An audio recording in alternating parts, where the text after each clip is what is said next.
everyone, welcome back to my channel. I am Kimberly and we have another hotel tour vlog, and it's a little bit overdue as this video was taken just a few months ago during Christmas holiday last year, 2022. But it's okay, I will still share with you all our stay here in Royal Chulan Hotel, Kuala Lumpur. And so if you are interested or planning of having a short stay here in Kuala Lumpur, you may want to check this hotel out by staying with me as I will tour you guys around in this beautiful and luxurious hotel. And for everyone's easy booking, I have put the link of the hotel's booking address in the description below. And by the way, if you are new to my channel, I make hotel tour travel contents like this, and make sure to click subscribe button and hit the notification bell to keep you updated in my next travel vlogs. Alright, everything is set, let's go. Located in the heart of Kuala Lumpur, the Royal Chulan Hotel is a luxurious 5-star hotel that offers a blend of traditional Malay and modern design elements. From the moment we step into the lobby, we feel like we have been transported to a palace. The grand lobby featuring stunning chandeliers, grand royal curvilinear staircases, and intricate carvings in the lobby will really take your breath away, making you feel like you have been stepped into a royal palace. Well, I never experienced being in a palace before, but this place made me feel like I'm in the palace, as it's just so pretty and looking very luxurious. And as we entered, we were welcomed with a very good smell, and we really felt the coldness of the place too, which really gave us first great impression of a wonderful stay in the hotel. The use of palace-like furnishings can be seen throughout the hotel too, which create a sense of opulence and luxury and reflects the cultural influence of the Malay Sultanate, which was known for its opulence and grandeur. The use of such furnishings is intended to evoke this same sense of grandeur and luxury and to provide guests with a unique and memorable experience which sets it apart from the other hotels in Kuala Lumpur. Now we know. Andito naman kami ngayon sa second floor. Wow! Left. Let's go to room 203. Wow! Ito na pala eh. Huwag na tayong lumayo. Knock knock! Ang hina naman ang katok mo, ma.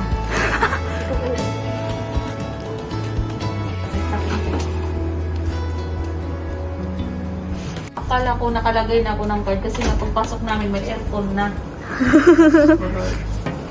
Hi! Ang ganda! Wow! Madilim. Medyo madilim-dilim. Moving on to the room is very beautiful, and really I must say that it's clean and spacious, offering a comfortable and luxurious experience for guests. The room's accent is wood and blended with yellow lighting scheme, which really creates a very warm and soothing ambience, and that's why we feel very relaxed during our stay.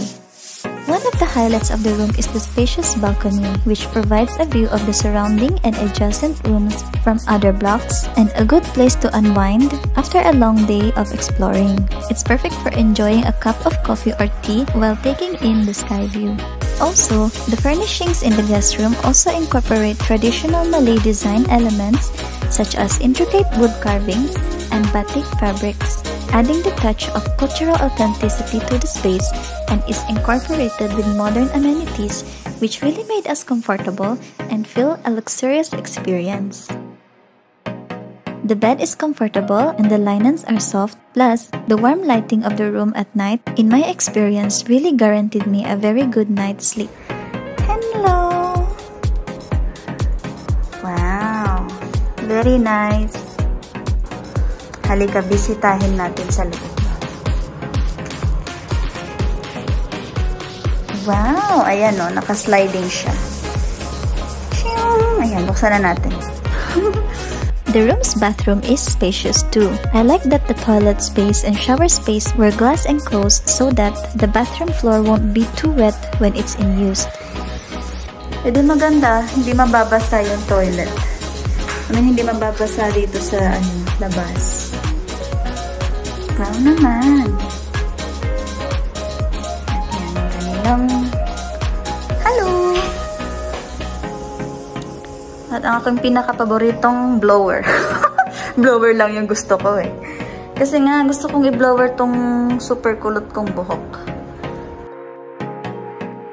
All is great in the rest of our stay. My only comment is, as the toilet and the bedroom has an open connection, and the only separator from these two spaces is the wooden louver window, the sounds of the water or any activity inside the toilet can be easily heard in the bedroom, which causing sleep disturbance, which my mom experienced in the middle of her sleep during our stay.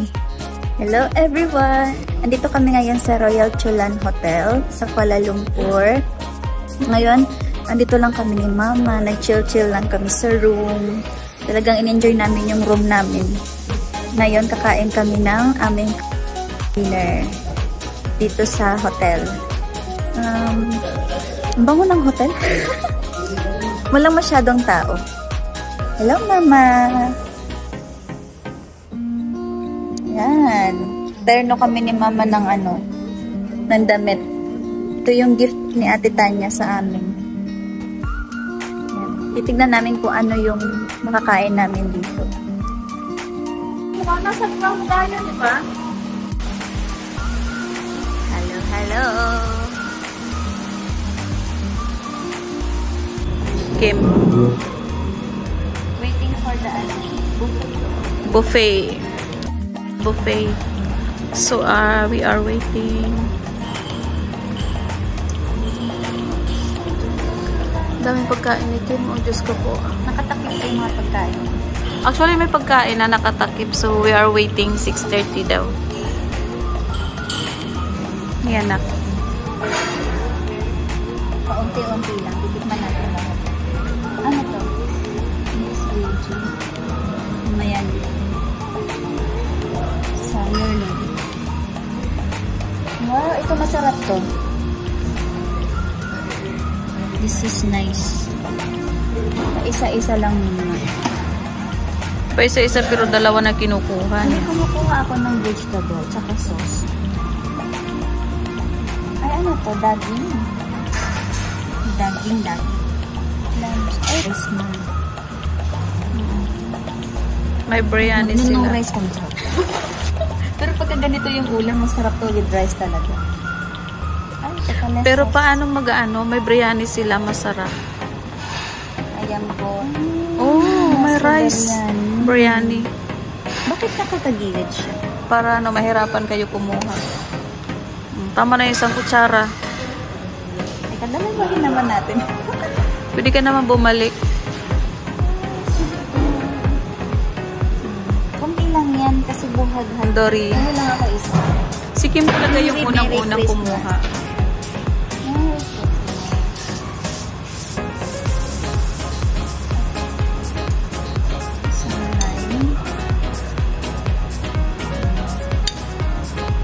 Masarap. Hindi ko magusto mo. Open sa sun. Wow! Oh, garnish ng bread. Masarap po. Apple crumble. Apple crumble.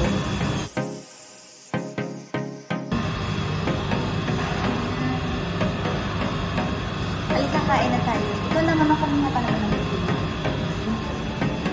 Pag ganon. Yan ang ginuha kong food. Mag-i-start pa lang ako sa aking mukbang.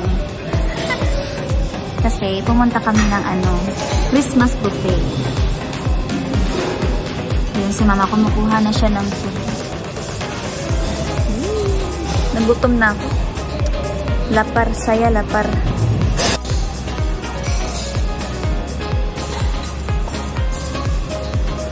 Wow! Ganda.